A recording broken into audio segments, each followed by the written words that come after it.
Hello, this is Basic Chemistry, Karen Timberlake. We're on Chapter 10, Solids and Liquids, and we are in Section 10.2 today on the shapes of molecules. This is the VSEPR theory, and it's where electrons, when they are attached to other electrons, are trying to get out of the way, and as such, you can make predictions on what the shapes of these molecules will be. So VSEPR, oh my goodness. Valence shell, we've already talked about that the electrons in an atom, it's the outer electrons that share or steal. Okay, so for that reason, it's the outer electrons that mainly determine the chemistry of something when something changes from one substance into another substance. So valence shell electron pair, okay, that's the VSEP, okay, electron pair repulsion. So every electron is trying to get away from every other electron because they're the same charge. So like charges repel. So if you have electrons in one atom and it's making a bond, that's what an electron pair is a bond. It's making a bond with another atom. Well, those electrons in those, they're essentially in two different places at once. They belong to two circles. Imagine two circles that are overlapped. The electron belongs to the first ring of electrons, the atom on the right. So you've got an electron that's spinning around that atom, and since it's being shared, it's also spinning around in the other. Okay, so if you have one spinning, let's say here, over here, and you've got one where these two are being shared. This electron and this electron is being shared. So this is an overlap of shell. Your shells are overlapped, right? So if you have an electron, the electron is spinning around in this circle, and at the same time it's spinning around in this circle. So it could go like a big infinite letter 8, number 8 or whatever, and it's spinning. So it's spinning part of its time over on the right, part of its time over on the left, and as such, it's spending most of its time in this area. That's where most of the time that it's spinning. It's in between. Well, these electrons are staying away from other electrons. They're both negative. So if you have electrons, they're trying to stay away from other electrons. All right? The easiest way that I can explain VSEPR theory is if you were to take a balloon, a round party balloon, and from a round party balloon, you tie the knots of two balloons together. Okay? So let's imagine. So I've got a party balloon here, a yellow one. Okay? And over here, I've got a party balloon here, and that's a green one. There's the knot of the green one, and here's the knot of the yellow one. Okay? And they're tied together. Well, if you've got an electron here, and you also have an electron here, and they're sharing, which means those electrons kind of go back and forth. These electrons are avoiding each other. They want to stay as far away from each other as possible. They're both negative. Since they're both negative, they avoid each other. And so if you were to tie two balloons together, what shape do you get? Okay, the air wants to get away from the other air. You don't have a bend in two balloons that you were to tie together at the knot. You are going to make a straight line. Your balloons will follow a straight line. All right, that's cool. What happens when you add a third balloon? Are you going to get a T? No, actually not. So what happens is if you have a third balloon, let's do a red balloon, okay? This shoves that way, this shoves this way, and you end up with a Y. You end up with a Mercedes-Benz symbol. Okay, they all push each other out of the way, and this becomes 120 degrees. So this was 180 degrees. That's a straight line, one on one side, one on the other. They get as far apart as they can. When you have three, as far apart as they can is 120 degrees in one plane. So tie three balloons together in your mind. They all get out of each other's way, but yet you could lay all three down on the table, and they would be in the same plane. Okay, that is VSPR. You're thinking of the air in the balloons trying to avoid the other air in the balloons. It's like, you can think of it like the electrons in those negative electrons avoiding other electrons. So if you had the yellow electron and the green electron, they avoid each other. If you have the yellow and the green and the red, they avoid each other. Well, how do they avoid each other the most? 120 degrees angles. So you can actually make guesses of where these electrons will push the atom, and then what the atom's molecule is going to look like as a result. Okay, it's actually pretty awesome. So you end up with a three-dimensional shape. Now, while we had the two balloons, we ended up with a two-dimensional shape, and when we had the three balloons, we also ended up with a two-dimensional shape. Okay, so we had length and width, but we didn't really, because they both could sit on the table. If you tied two balloons together at the knot, you could set them both on the table. If you tied three at the knot, you could set them both on, all three on the table. If you tie four at the knot, okay, four at the knot, you're going to get something different. You are going to get something called a tetrahedral. Okay, let me try to draw it. Okay, I've got this line and this line is in the paper.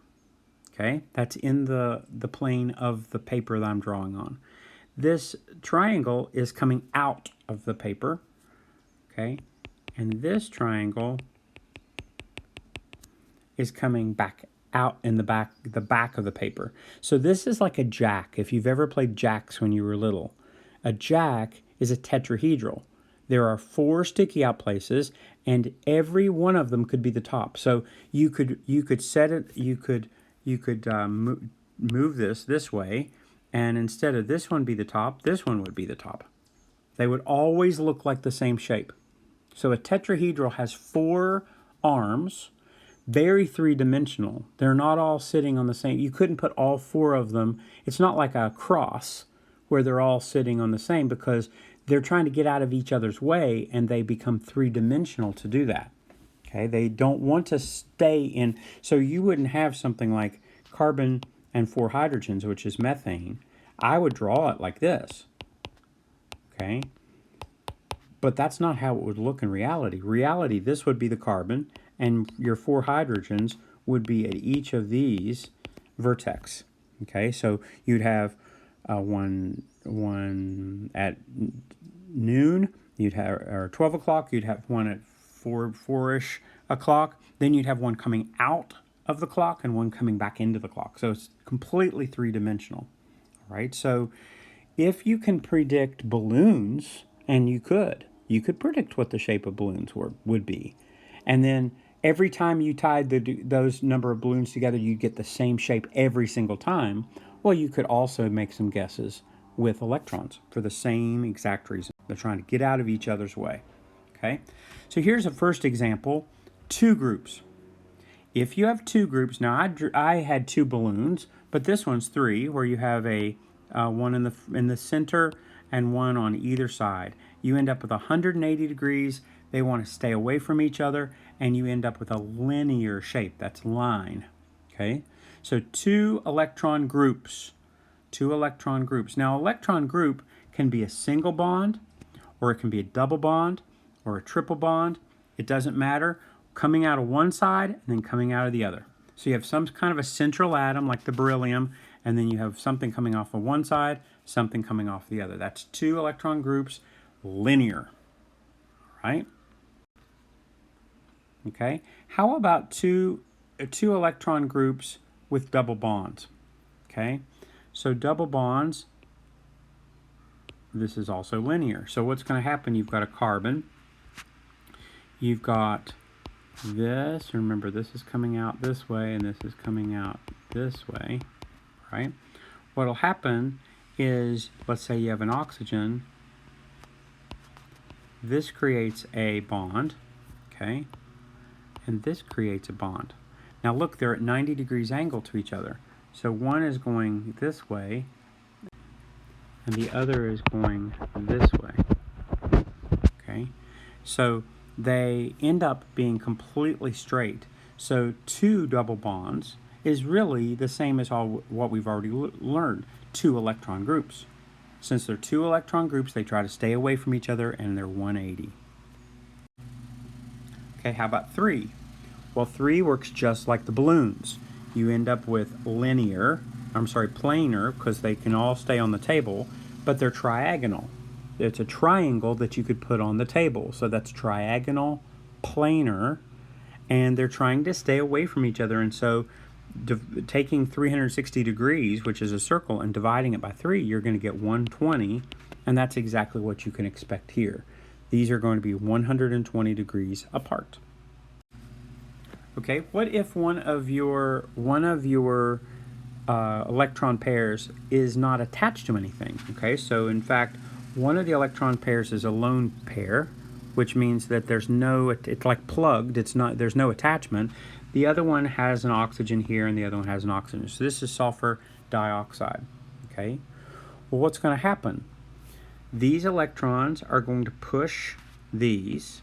These electrons are going to push these. So they try to get away from each other. These two are pushing each other, and these two are pushing each other.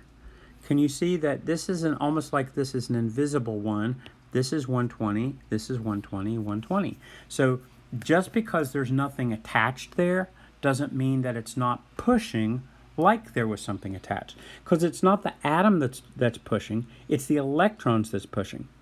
So if there are electrons on that sulfur in that location, it pushes on the electrons on the oxygen on both sides, and the oxygens push against each other, and so you end up with 120 bent. Okay? Now, you're going to see that there's others that modify slightly so that you can kind of start with the idea of 120, and they might change a little bit but be very close. But this one, where you have a double bond on one side, single bond on another, is a 120, just like the planar. Now, it's not triagonal because it's not a triangle. It's just a bend. This is called bent. Okay, so two electron groups and a lone pair can make a 120 bent. All right.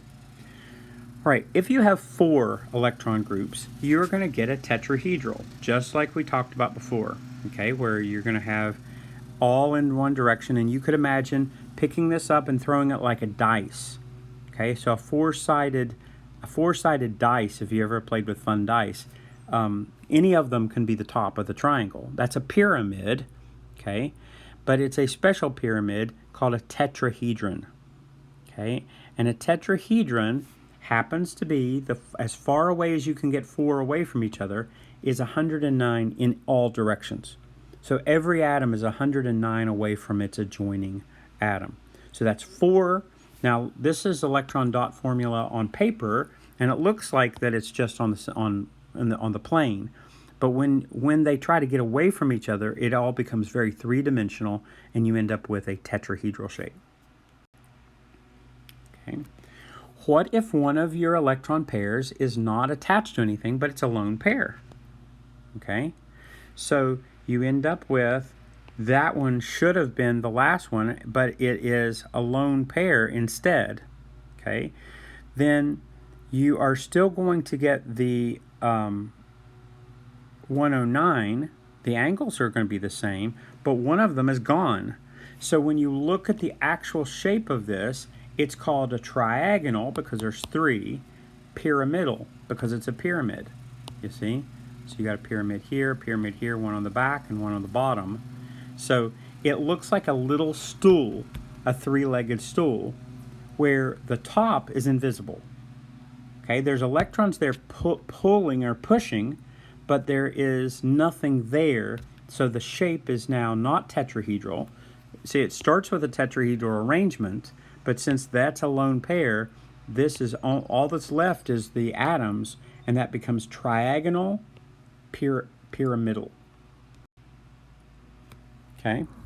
What if you have a tetrahedral shape with 2 lone pairs? Okay, so here's the tetrahedron that we started with at first. Okay. But this is lone pair, so there's nothing there, and this is lone pair, there's nothing there. Okay. Well, If this is a lone, remember we did one from a trigonal planar. These are 120, and this one was invisible, and you ended up with a bent. Okay, it was called bent, but it was a 120 bent. This one is a tetrahedral shape that is, two of these are invisible, which means that there's only a bent. It's called a bent, just like an angle like that, but it's a 109 and a half, or 109 something, 109.5, I think, shape. So it's a little bit wider, so the two arms are a little bit farther apart, so you end up with a bent shape. Water is a famous bent molecule. Okay, so let's do some review. These taught you everything for today, and I know this is huge, lots of it today. It's what you're drinking out of a fire hydrant.